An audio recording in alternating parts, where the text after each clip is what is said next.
Top quality और consistent performance के लिए सिर्फ सिल्वर पंप नाम याद रखना।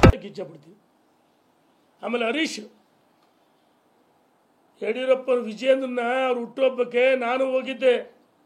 ಕಾಲಿಡಿದು ಕೈ ಹಿಡಿದು ವಿಜಯೇಂದ್ರ ಕರ್ಕೊಂಬಂದು ಮೆರವಣಿಗೆ ಮಾಡಿಸಿದ್ದು ನನ್ನನ್ನು ಕರೆದ ಪುಣ್ಯಾತ್ಮ. ಹೋಗಿ ಭರ್ಜರಿ ಭಾಷಣ ಮಾಡಿ ಟಿಕೆಟ್ ಕೊಡ್ತೀವಿ ಅಂತೇಳಿ ಗೆಲ್ಸಿ ಅಂತ ಹೇಳಿ ಬಂದ್ವಿ.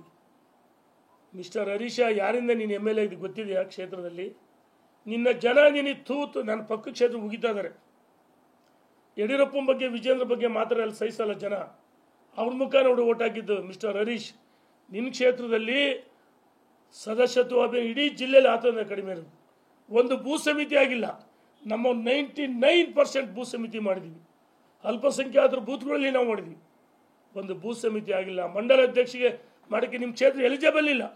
ಇವ್ರ ಹತ್ರ 23 ಜಿಲ್ಲಾ ಅಧ್ಯಕ್ಷರು ಬದಲಾವಣೆ ಆಗಲೇಬೇಕು. ರಾಜ್ಯದ ಅಧ್ಯಕ್ಷ ಬದಲಾವಣೆ ಆಗಬೇಕು. ನಮ್ಮ ಹೋರಾಟ ನಿಲ್ಲಲ್ಲ ಅಂತ ಹೇಳ್ದು. ಎಲ್ಲಿ ಹೋರಾಟ? ನಿಮ್ಮ ಹೋರಾಟ ರಾಜ್ಯದ ಅಧ್ಯಕ್ಷ BJP ವಿರುದ್ಧನಾ? ವಿಜೇಂದ್ರ ವಿರುದ್ಧ ಹೋರಾಟ ಅಲ್ಲ. ನೀವು ಮಾಡ್ತಿರೋ ಹೋರಾಟಗಳು BJP ವಿರುದ್ಧ ಹೋರಾಟ ಇಚ್ಛೆಪಡ್ತೀವಿ. ಆಮೇಲೆ ಹರೀಶ್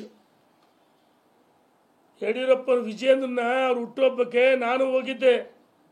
ಕಾಲಿಡಿದು ಕೈ ಹಿಡಿದು ವಿಜಯೇಂದ್ರ ಕರ್ಕೊಂಬಂದು ಮೆರವಣಿಗೆ ಮಾಡಿಸಿದ್ದು ನನ್ನನ್ನು ಕರೆದ ಪುಣ್ಯಾತ್ಮ. ಹೋಗಿ ಭರ್ಜರಿ ಭಾಷಣ ಮಾಡಿ ಟಿಕೆಟ್ ಕೊಡ್ತೀವಿ ಅಂತೇಳಿ ಗೆಲ್ಸಿ ಅಂತ ಹೇಳಿ ಬಂದ್ವಿ. ಮಿಸ್ಟರ್ ಹರೀಶ, ಯಾರಿಂದ ನೀನು MLA ಇದು ಗೊತ್ತಿದೆಯಾ? ಕ್ಷೇತ್ರದಲ್ಲಿ ನಿನ್ನ ಜನ ನಿನಗೆ ತೂತು ನನ್ನ ಪಕ್ಕ ಕ್ಷೇತ್ರ ಮುಗಿತಾ ಇದ್ದಾರೆ. ಯಡಿಯೂರಪ್ಪನ ಬಗ್ಗೆ ವಿಜಯೇಂದ್ರ ಬಗ್ಗೆ ಮಾತ್ರ ಅಲ್ಲಿ ಸಹಿಸಲ್ಲ ಜನ. ಅವ್ರ ಮುಖ ನೋಡಿ ಓಟ್ ಹಾಕಿದ್ದು. ಮಿಸ್ಟರ್ ಹರೀಶ್, ನಿನ್ನ ಕ್ಷೇತ್ರದಲ್ಲಿ ಸದಸ್ಯತ್ವ ಇಡೀ ಜಿಲ್ಲೆಯಲ್ಲಿ ಆತಂದ ಕಡಿಮೆ ಇರೋದು. ಒಂದು ಭೂ ಸಮಿತಿ ಆಗಿಲ್ಲ. ನಮ್ಮ 99% ಭೂ ಸಮಿತಿ ಮಾಡಿದ್ದೀವಿ. ಅಲ್ಪಸಂಖ್ಯಾತರ ಬೂತ್ಗಳಲ್ಲಿ ನಾವು ಮಾಡಿದ್ವಿ. ಒಂದು ಭೂ ಸಮಿತಿ ಆಗಿಲ್ಲ. ಮಂಡಲ ಅಧ್ಯಕ್ಷಿಗೆ ಮಾಡೋಕ್ಕೆ ನಿಮ್ಮ ಕ್ಷೇತ್ರ ಎಲಿಜಿಬಲ್ ಇಲ್ಲ. ಇವ್ರ ಹತ್ರ 23 ಜಿಲ್ಲಾ ಅಧ್ಯಕ್ಷರು ಬದಲಾವಣೆ ಆಗಲೇಬೇಕು. ರಾಜ್ಯದ ಅಧ್ಯಕ್ಷ ಬದಲಾವಣೆ ಆಗಬೇಕು. ನಮ್ಮ ಹೋರಾಟ ನಿಲ್ಲಲ್ಲ ಅಂತ ಹೇಳ್ದು. ಎಲ್ಲಿ ಹೋರಾಟ? ನಿಮ್ಮ ಹೋರಾಟ ರಾಜ್ಯದ ಅಧ್ಯಕ್ಷ BJP ವಿರುದ್ಧನಾ? ವಿಜೇಂದ್ರ ವಿರುದ್ಧ ಹೋರಾಟ ಅಲ್ಲ. ನೀವು ಮಾಡ್ತಿರೋ ಹೋರಾಟಗಳು BJP ವಿರುದ್ಧ ಹೋರಾಟ.